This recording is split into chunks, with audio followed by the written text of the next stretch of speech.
My girlfriend live streamed herself and her friends rating guys at a college party and called me a 6/10, so I updated my relationship status to single while she was still streaming. The comments started flooding in about her being newly available, then her sorority sisters started calling me in a panic. I'm Jake, 22, and until last Friday night, I thought I had it all figured out. I was dating Emma, 21, the kind of girl who made other guys jealous just by walking into a room. She was president of her sorority, had this infectious laugh, and when she looked at you, it felt like you were the only person in the world.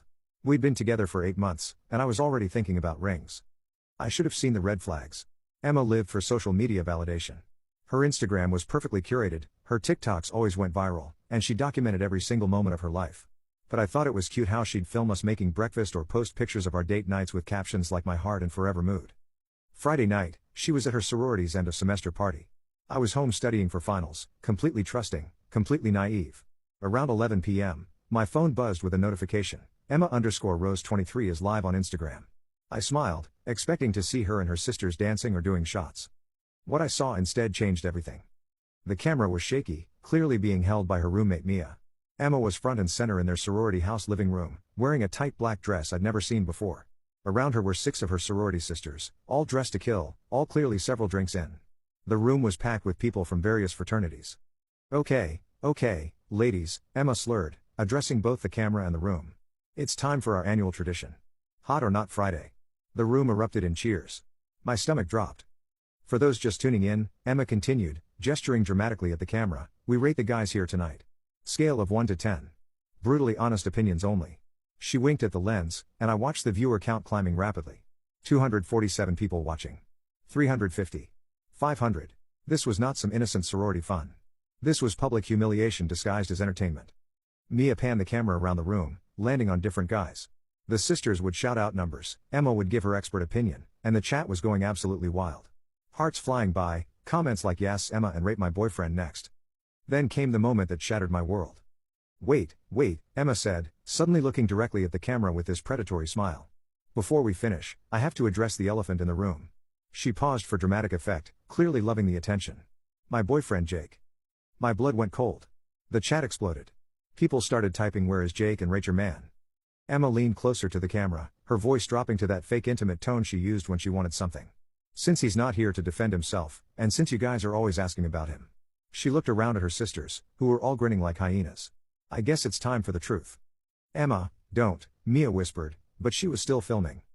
Jake's sweet, Emma began, and for a split second, I thought she might say something nice. He's reliable, he always pays for dinner, and he's. She paused, pretending to think. He's a solid 6 out of 10. The room went silent for a beat, then exploded in shocked laughter and ooze. The chat was moving so fast I could barely read it. Dragged him RIP Jake, Emma said what she said. But she wasn't done.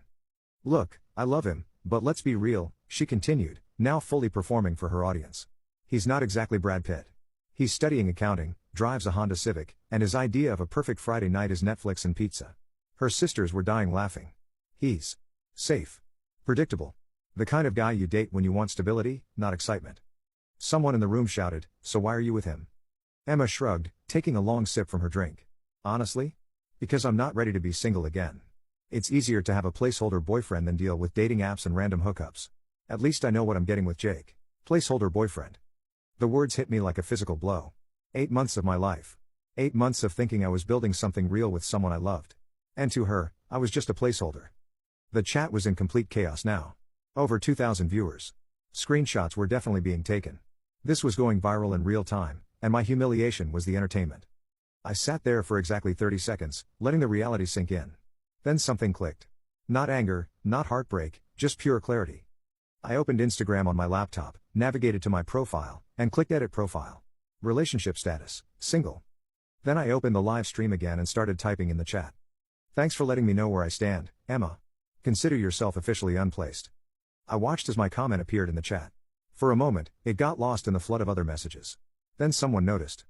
Wait, is that Jake? OMG, Jake is in the chat, he saw everything. Mia noticed first. I watched her face go white as she read the comments. She grabbed Emma's arm and whispered something urgent in her ear. Emma's confident smirk disappeared instantly. She grabbed the phone from Mia, her eyes scanning the chat frantically. Jake? She said into the camera, her voice suddenly small. Baby, are you watching? It was just a joke, I didn't mean, but I was already logging out. I had work to do. I screenshot my relationship status change and posted it to my Instagram story with the caption, "When you find out you're a placeholder on livestream with 2,000 viewers, clown face emoji." Then I did something that would make this night legendary in our college's history. I shared Emma's livestream to my story with the caption, "Currently watching my placeholder status get upgraded to single. Thanks for the public service announcement, babe." My phone immediately started buzzing. Text after text from friends who had seen my story and were now watching the live stream themselves. The viewer count on Emma's stream was climbing rapidly as word spread. But the real genius move came next. I opened our shared Spotify account, the one we used for our couples playlist that she was always posting about, and I deleted every single song except one, "Thank You, Next" by Ariana Grande. Then I changed the playlist name to Emma's Placeholder Era. My roommate Tyler walked into our dorm room just as I was finishing. "Dude, what are you doing? Emma's been calling you like crazy." "Upgrading my life," I said, showing him my phone. 17 missed calls from Emma, 43 text messages, and my Instagram story had over 300 views in 10 minutes. Tyler looked at my screen, then at the laptop where Emma's live stream was still playing. She was now crying on camera, trying to end the stream while her sorority sisters looked mortified in the background. "Holy shit," Tyler whispered. "You're about to be campus famous." He was right. By midnight, #placeholderboyfriend was trending on our college's anonymous confession page. Screenshots of my story were being shared everywhere. Someone had even recorded Emma's entire meltdown and posted it to TikTok. But the best part was yet to come. Update 1. Saturday morning brought chaos I never could have anticipated. I woke up to 847 Instagram notifications, 23 missed calls from Emma, and a text thread with my boys that had exploded to over 200 messages. The first thing I did was check Emma's Instagram. Her live stream from the night before was gone, but the internet is forever. Screen recordings were circulating on every platform. Someone had made a compilation TikTok of her calling me a placeholder boyfriend set to dramatic music that already had 50k views. Emma had posted a lengthy Instagram story trying to do damage control. "Last night I made a horrible mistake and said things I didn't mean while I was drunk. Jake is an amazing boyfriend and I was just being stupid trying to be funny for my friends. I love him so much and I'm praying he can forgive me for this momentary lapse in judgment.